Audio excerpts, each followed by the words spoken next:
Invite a Budget Blinds style consultant to show you how to transform your rooms just by changing your window coverings. Canada's #1 choice for window coverings. Visit budgetblinds.ca today. The city is shedding light on family violence this month. At last week's council meeting, Mayor Rob Saunders proclaimed November Family Violence Prevention Month in the border city. It's so highly important that we realize that there is family violence in our communities, and that we also know there are people that help out with preventing family violence. Representatives from several social service groups attended the meeting, including the Interval Home and the Sexual Assault Information Centre. Once again, red silhouettes featuring stories of local victims of family violence will be placed around the city to raise awareness. I think it's a very effective program, and it heightens the awareness of individuals in the community that what we can do as a community to stop family violence. You can find the red silhouettes at City Hall facilities throughout the month of November. The City of Lloydminster is now one of the most inclusive employers in the area. This is Council approved an inclusion and diversity policy at last week's council meeting. The policy builds on the Lloydminster Rotary Club's employment partnership program that matches business owners with capable workers who might not otherwise be able to find a job. Councillor Jason Whiting is also a Rotarian and had a hand in drafting the policy. This is a great policy put in place today that will ensure that the city, when hiring, looks at all demographics, all types of people. The challenge is they often don't have the opportunity. Over 80% of people with developmental disabilities are unemployed or underemployed.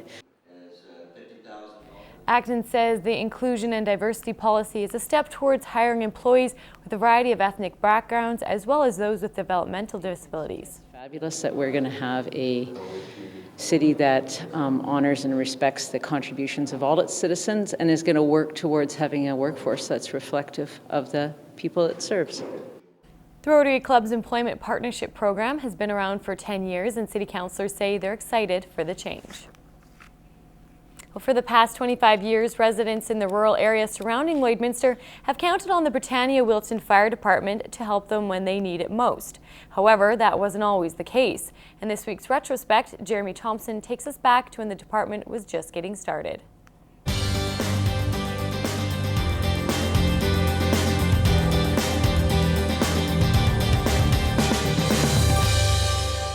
The municipalities of Britannia Wilton have a new firefighting team, but their lineup is full of rookies. They got their first taste of smoke Wednesday at a mock house burning. Instructor Neil Graham says the 3-day course is not enough and just provides the basics. But Wilton, Britannia, they wanted this fire school, which is a little bit of everything and not enough of anything. Does it give them the basics? It gives them the basics. That's about it. And then, like, we did 2 nights, and then this is kind of finalizes it. He says training is an ongoing thing and must continue. They might not do everything perfect, and they're not expected to do everything perfect, but it takes time. You know, they're just getting organized, and that's the way it is. They're certainly off to a good start, as you can see, with that nice truck and the equipment that they have. The deputy chief of the new department says his group will do fine. The more we practice, the better we'll get. Yeah, so I'm confident that the guys should be able to handle it quite nicely. More practices and training will continue throughout the year. Mike Long, News Hour. A lot has changed since the fire department was started. A new fire hall just east of town and a fleet of trucks ready to tackle any fire situation. But 18-year vet Captain Aaron Buckingham says all the new equipment would be useless without his highly qualified team. I'm not sure people realize how well trained this fire department actually is.